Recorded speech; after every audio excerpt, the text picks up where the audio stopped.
Good morning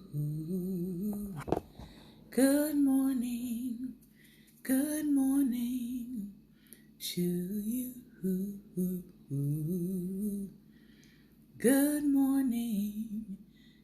morning, won't you share with a friend or two?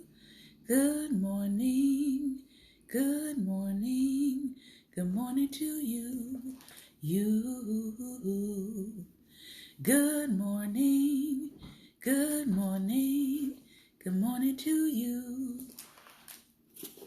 Oh, good morning to you. Good morning to you.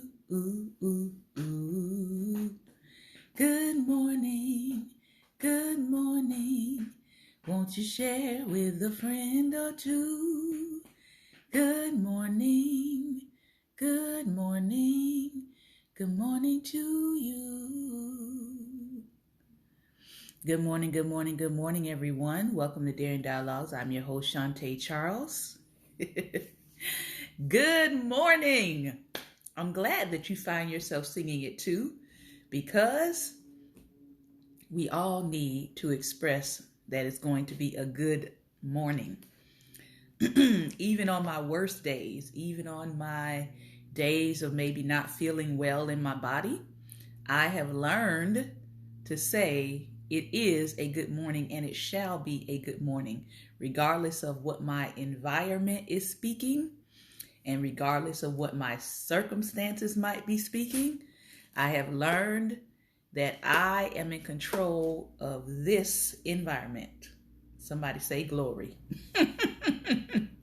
I am in control of this environment, and I have responsibility over this environment, and I have a responsibility over the energy that I bring wherever I go. So, good morning to everyone. This is Business Friday. This is Healthy, Wealthy, Wise. We're going to focus more on some of our health practices today. And we'll be reading through some of Oprah Winfrey's book, What I Know for Sure. And we're also going to tap into some more essentialism. But we're going to start with The Entrepreneur's Playbook. This has been a great book. Again, this is something you want to add to your own repertoire because there are so many good principles in here. If you are a new entrepreneur, this is an excellent resource that you can go back to over and over again. This is the kind of book that you want to pick up and read, especially if you cannot right now afford a business consultant. This book is business consulting packaged very nicely for those of you who are looking for some practical business wisdom. All right. I always tell people the next best thing to a coach is oftentimes a book. So if you cannot afford coaching, go to your local library, look up some book references, check them out, sort of skim through them, read the chapters, see if it's talking about something that you need answered. I can't tell you how many times people discount the library, and I go to the library almost every week. Okay? Because I can't buy every single book in the world that I want to buy, but I can check them out from my local library, and I can still get the knowledge. I can take notes, right? I can create a file of things that I need to know specifically, and then when I want to go back and I've looked at some of the books that I have read over the year, I can go back and purchase the ones that offered me the most valuable information. All right. So that's just a little tip out here. So we have been talking about researching the market for your business, and we've been talking about narrowing the options. So today we're going to talk about how do you begin to narrow down the options. And then we're going to talk about slow horses and bad ideas and 4 takeaways. And then next week, Lord willing, we will be on principle 11, which is there is no sense making a mistake unless you can learn from it. That's a whole sermon right there. There is no sense making a mistake unless you can learn from it. So let's begin. How do we narrow down the options when we are researching the market for a business? Once you come up with a list of promising ideas, you need to narrow down the list. And how you do it depends on where you are in your company's evolution and in your own career. Good morning, everyone. So I know the people that watch me some of us are full-time entrepreneurs, some are part-time entrepreneurs, some are hobbyists, and some are hobbypreneurs, meaning that their business is centered around things that they have been doing as a hobby, things that they already enjoy doing, and they're trying to maybe take it to the next step or the next level. All right. If you're just starting out and money is extremely tight, you need to concentrate on the idea that has the ability to start generating revenues quickly. Oftentimes, one way that you can quickly generate revenue for yourself is by creating an ebook. Maybe you are good at organizing. Maybe you are good at cooking quick meals, right? You can provide some sort of information, doesn't have to be long, but you can create a quick ebook and sell your ebook, and that could actually start generating some income for you. So again, you want to pick an idea that can allow you to quickly start generating revenue. If you are trying to go the ebook route, I'm definitely going to recommend that you get an editor. I'm definitely going to recommend that you read up on pricing of ebooks. I'm definitely going to recommend that you try to do an ebook that's about 25, 50 pages max, especially if it's something of a how-to nature. All right. Now he says, if it's going to take $100 million to get underway, there's absolutely no way you can raise that kind of money quickly. It doesn't make any sense to pursue a market that may be worth billions. You will simply run out of funding before you get anywhere near the finish line. As we talked about before, you never want to run out of money on your first venture. Thank you, Pastor Ben. Thank you for the plug. Appreciate it. If you do, it'll be extremely difficult to persuade anyone to fund you for a second attempt. As your company gets a bit more established, say you're researching your second venture, you have a bit more flexibility when it comes to what you want to pursue. For example, you may have come up with two truly wonderful ideas. While one has the potential to have twice the sales of the other, you're absolutely passionate about the smaller of the two. In this case, you may decide to pursue your passion. Pick the best idea based on where you and your company are in your evolution, and don't look back. There are a number of reasons why the horse racing business is fascinating. Here's one of my favorites. Most horses are sold at yearling sales. In other words, when the horses are 1 year old.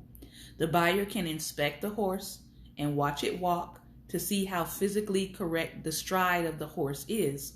This is a good indication of how well the horse will run and how physically sound that horse will stay in future years. They will also look at its pedigree, but not much else.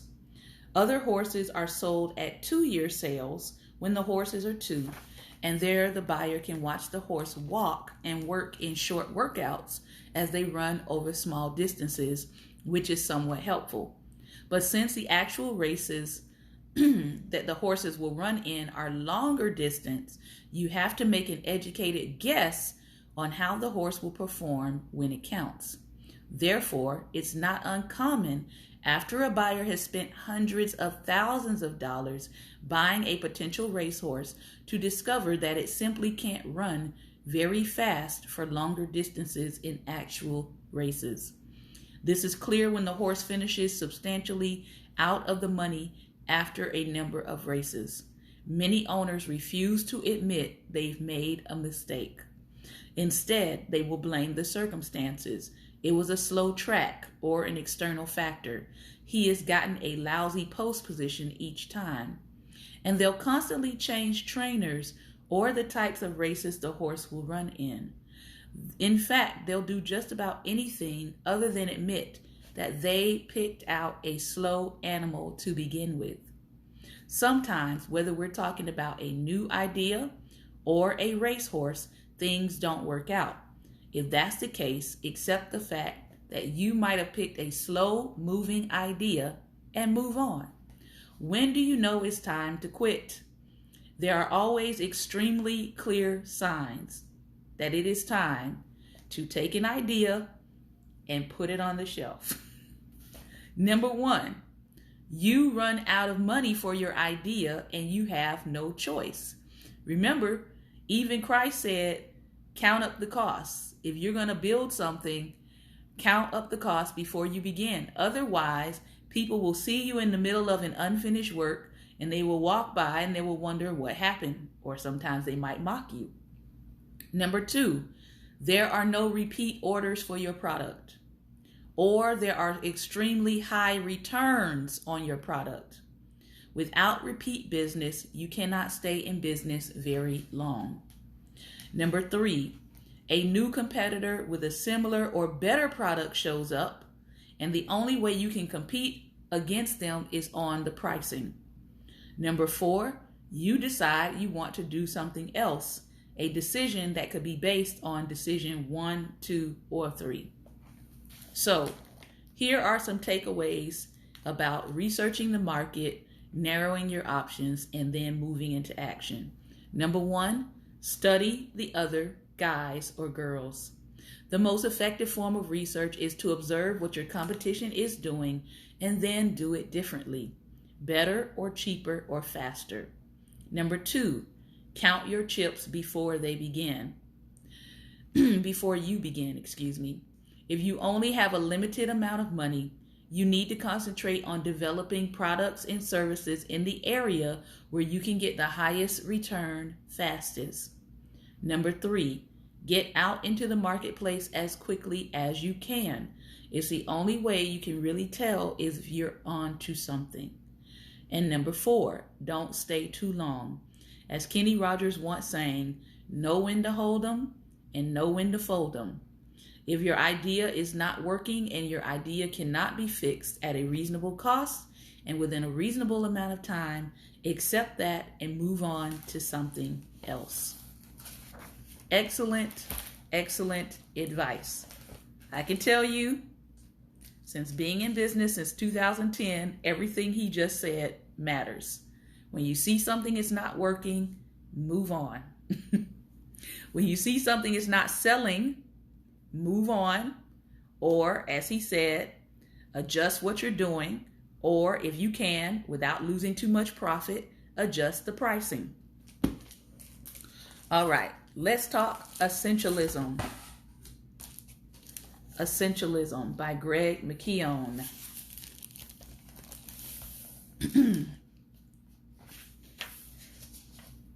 See. This chapter 7, is called Play. Embrace the wisdom of your inner child. Now, most people who know me know that I like to play. I do. I'm not serious all of the time. I like to go to the playground. It's one of the places where I do my greatest thinking, where I get great ideas that come to me.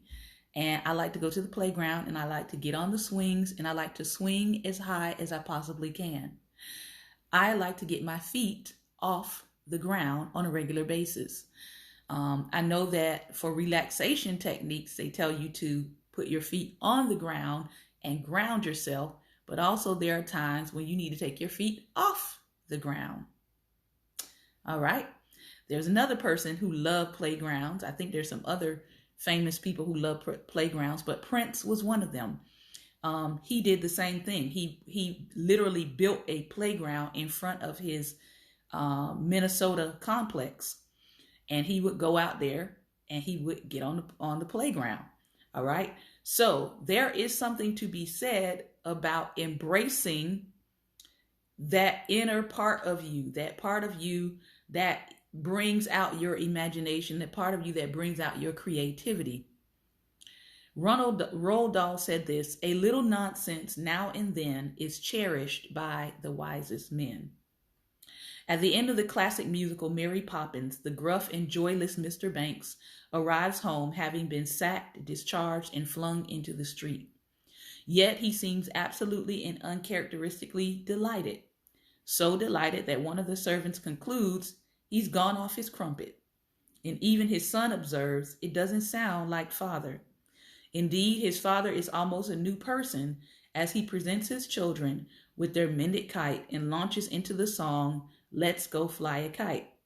Freed from the dreary tedium of his job at the bank, Banks' inner child suddenly comes alive. The effect of his good cheer is magnificent, lifting the spirits of the whole house and infusing the previously melancholic Banks family with joy, camaraderie, and delight. Yes, it is a fictional story, but it illustrates the powerful effects of restoring play to our daily lives. The majority of us were not formally taught how to play when we were children. We picked it up naturally and instinctively. Picture a newborn baby's pure joy as a mother plays peekaboo. Think of a group of children unleashing their imagination, playing make-believe games together. Imagine a child in a state of what Mahaly calls flow as he constructs his own mini kingdom out of a bunch of old cardboard boxes. But then as we get older, something happens. We are introduced to the idea that play is trivial. Play is a waste of time. Play is unnecessary. Play is childish. Unfortunately, many of these negative messages come from the very place where imaginative play should be most encouraged and not stifled. The word school, by the way, is derived from the Greek word schole, schole, meaning leisure. Go figure. Yet our modern school system, born in the Industrial Revolution, has removed the leisure part and much of the pleasure out of learning. Sir Ken Robinson, who has made the study of creativity in his schools his life's work, has observed that instead of fueling creativity through play, schools can actually kill it. We have sold ourselves into a fast food model of education, and it's impoverishing our spirit and our energies as much as fast food is depleting our physical bodies. Imagination is the source of every form of human achievement, and it's the one thing that I believe we are systematically jeopardizing in the way we educate our children and ourselves. In this, he is correct. This idea that play is trivial stays with us as we reach adulthood and only becomes more ingrained as we enter the workplace. Sadly, not only do far too companies and organizations foster play, many unintentionally undermine it. True, some companies and executives give lip service to the value of play in sparking creativity, yet most still fail to create the kind of culture that sparks true exploration. None of this should surprise us. Modern corporations were born out of the Industrial Revolution, when their entire reason for being was to achieve efficiency in the mass production of goods. So if that is your entire goal, you don't have time for imagination and creativity. Furthermore, these early managers looked to the military, a rather less than playful entity, for their inspiration. Indeed, the language of the military is still strong in corporations today. We often talk of employees being on the front lines.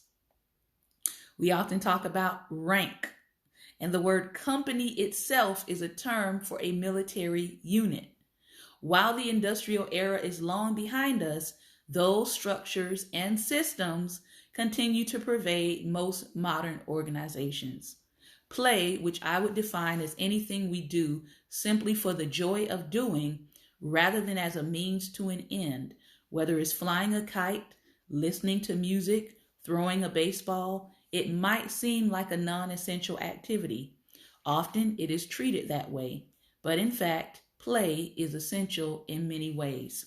Stuart Brown, the founder of the National Institute for Play, has studied what are called play histories of some 6,000 individuals and has conducted and concluded that play has the power to significantly improve everything from your personal health to relationships to education to organizations' ability to innovate.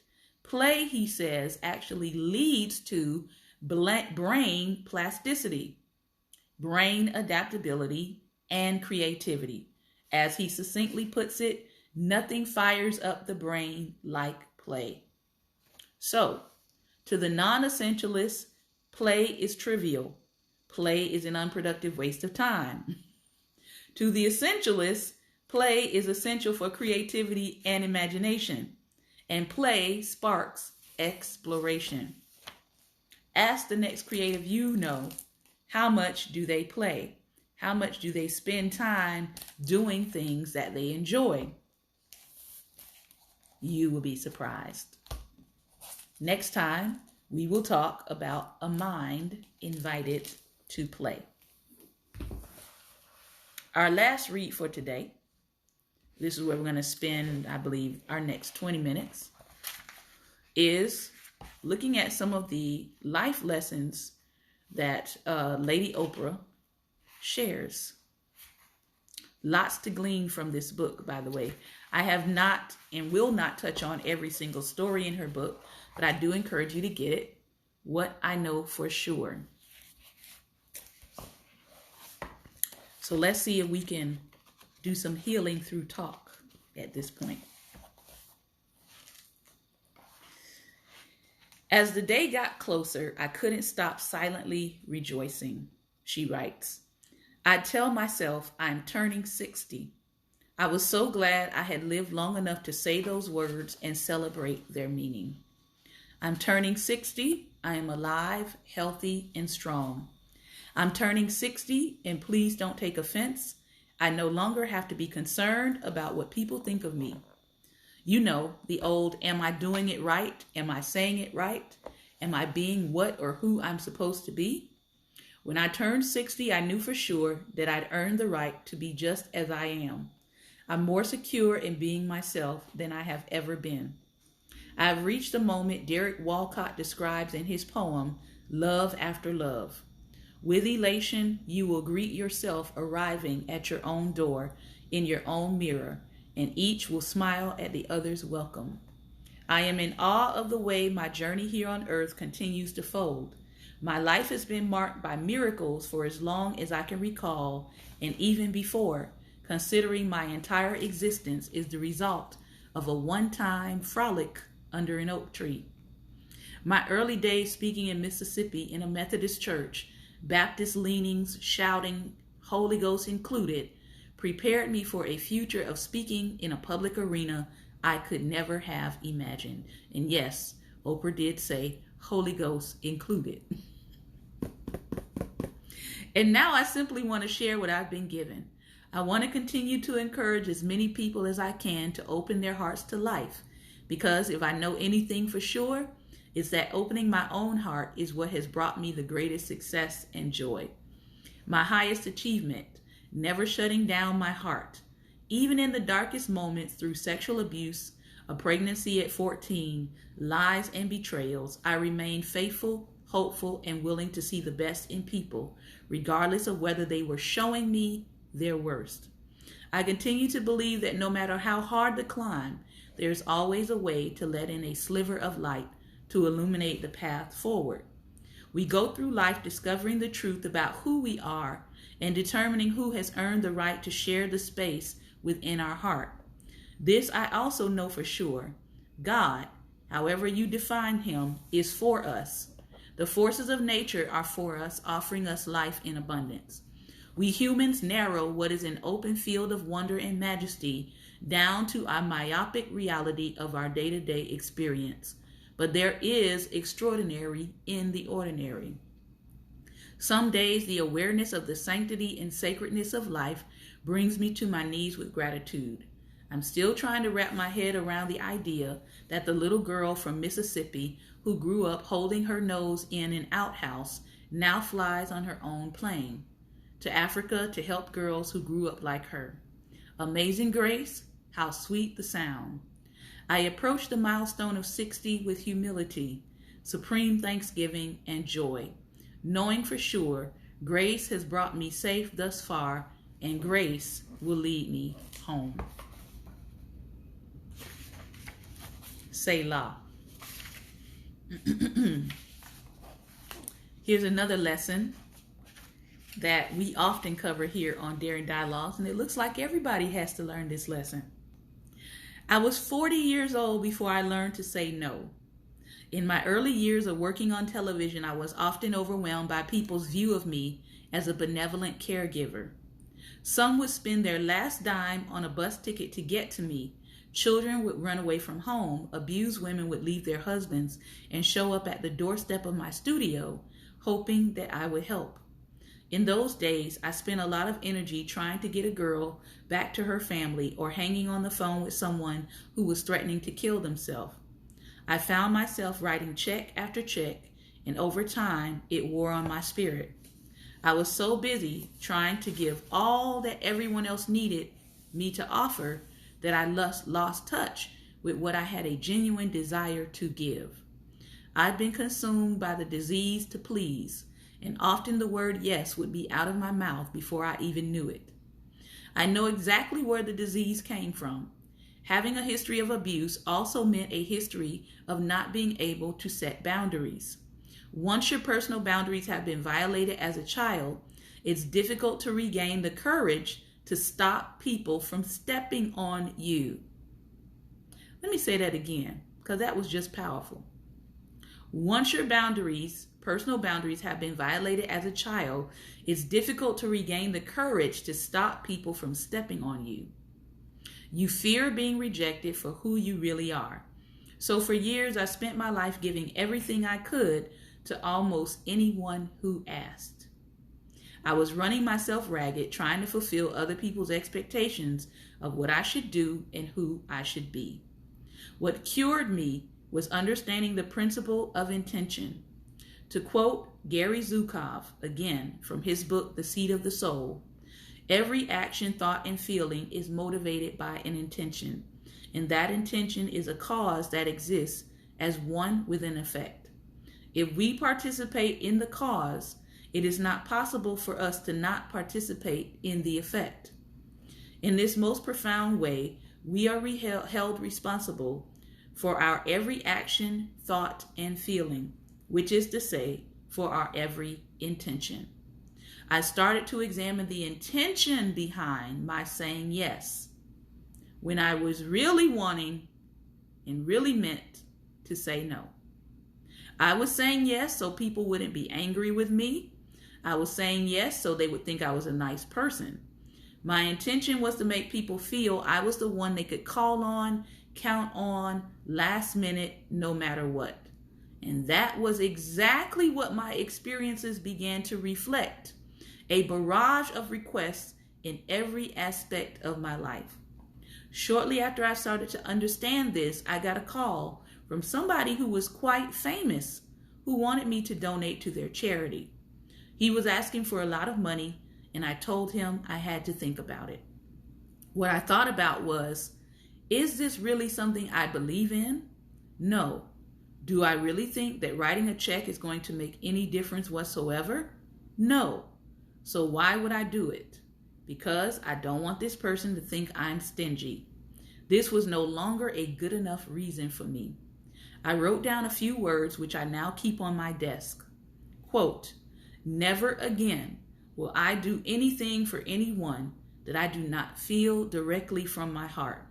I will not attend a meeting, make a phone call, write a letter, sponsor, or participate in any activity in which every fiber of my being does not resound yes. I will act with the intent to be true to myself. Oh, Lord, somebody need to write that whole thing down. Before you say yes to anyone, ask yourself, what is my truest intention? It should come from the purest part of you, not from your head. If you have to ask for advice, give yourself time to let a yes or a no resound within. When it's right, your whole body feels it. I know for sure that I had to first get clear about who I was before I could beat the disease to please. When I accepted that I was already a decent, kind, and giving person, whether I said yes or no, I no longer had anything to prove. I was once afraid of people saying, "Who does she think she is?" Now I have the courage to stand and say, "This is who I am." Q's organ. I'm not nearly as stressed as people might imagine. Over the years, I've learned to focus my energy on the present, to be fully aware of what's happening in every moment, and not to worry about what should have happened, what's going wrong, or what might come next. Yet, because I do have an awful lot on my plate, if I did not find a way to decompress, I would be totally ineffective and probably a little crazy too. None of us is built to run nonstop. One more time. None of us is built to run nonstop. One more time for the people in the cheap digital seats. None of us is meant to run nonstop. That's why when you don't give yourself the time and care you need, your body rebels in the form of sickness and exhaustion. It is not the devil, my words. It is you trying to get your body to run nonstop. How do I give back to myself? Hardly a day goes by that I don't talk about things with my best friend Gail. Almost every night I soak in a tub and light a candle or two. It may sound hokey, but focusing on a burning candle for a minute while taking deep and relaxing breaths is very calming. In the evenings right before I sleep, I don't read or watch anything including late night news that would give me anxiety. And because I don't like fitful dreams, I protect my sleep by dealing with difficult situations while I am awake. I also keep a gratitude journal, and at the end of a workday, I come down by reading a great novel or sitting with myself to come back to my center. That's what I call going mindless. As women, we've been programmed to sacrifice everything in the name of what is good and right for everyone else. Then, if there's an inch left over, maybe we can have a piece of that. We need to deprogram ourselves. I know for sure that you cannot give what you do not have. If you allow yourself to be depleted to the point where your emotional and spiritual tank is empty and you're running on fumes of habit, everybody loses, especially you.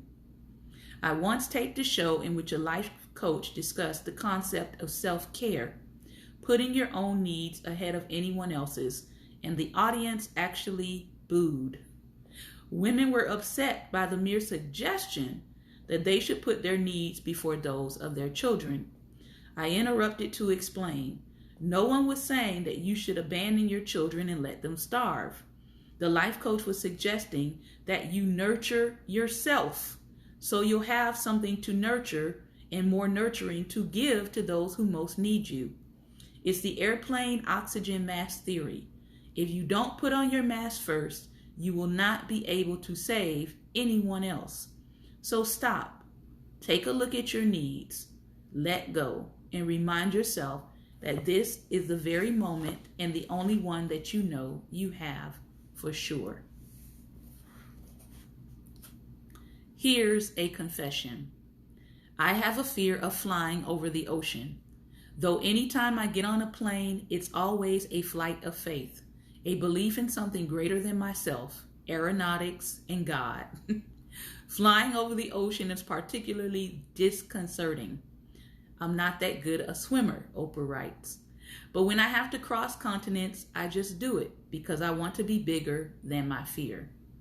I bought a home on a Hawaii mountain because it was what I imagined paradise to be, knowing that every time I had to cross the Pacific to get there, I was challenging my fear of flying. The day after Christmas a few years ago, my plane had been airborne long enough for us to pull out a game of Scrabble and start thinking about lunch. Urania, my friend Bob Green's wife, had brought leftovers from Christmas dinner. No more mashed potatoes for me. I will have turkey, dark meat, and green beans. Our flight attendant leaned over the table.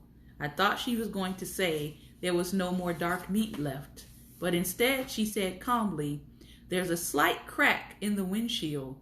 We're going to have to turn around." "Oh," I replied. "The captain wants you to strap yourselves in and be ready for oxygen masks." "Oxygen masks? What will happen to my dogs?" They were lounging nearby. "They'll be fine. We're going to drop to 10,000 feet now." I could feel my heart pounding and my voice rising, though I was trying to mirror her calmness. Excuse me. My mind was speeding. Oxygen, danger, oxygen, danger. I can't swim. Oh my dear God. I didn't speak, but Karen later said my eyes were as big as plums. Stedman took my hand, looked me in the eye, and said, "You're going to be fine. God didn't bring you this far to leave you. Remember that." The crack had spread and shattered the entire left side of the windshield. We could see it from our seats. Whoosh, thump, whoosh, thump. I know all the familiar sounds on that aircraft, and this was different. I didn't like hearing something different at 40,000 feet. "What's that noise, Karen?" "We're depressurizing the cabin, lowering the altitude quickly, and that sound is the oxygen pump. The pilots are on oxygen just in case." I didn't ask, "Just in case what?" because we all knew the answer. Just in case the windshield blew. The pilots, Terry and Danny, turned the plane around, and I watched the clock. 27 minutes to landing. I thought, what if I had listened to my inner voice and not flown today? Several times that morning I had wanted to cancel. I was feeling off balance and rushed. I called Bob Green and said, "I may not go today." "Why?" He said, "Not feeling it. What do you think?" "I think you should consult that trusted inner voice of yours." I had taken a bath and got out, got ready, called the pilots to postpone the trip. And then I didn't. I overrode that feeling. If I hadn't, would the windshield still have cracked? No doubt. But would we have been over the ocean with no place to land? I looked at the clock again. 26 minutes and 12 seconds until landing. I was going to lose my mind watching that clock, so I started to read. Soon, I felt a resolved calm. We'll all be all right, no matter the outcome. The whoosh thump became a source of comfort. Oxygen, life. Oxygen, life. We landed safely, of course. The windshield was replaced, and the day after, the pilot said, "We can fly anytime you're ready." Did I dare fly over the ocean again so soon? What was the lesson for me? Did I get it? I know for sure that whenever your inner GPS is off kilter, trouble awaits. Your instincts are your compass. I got it. I get it. I know it for sure.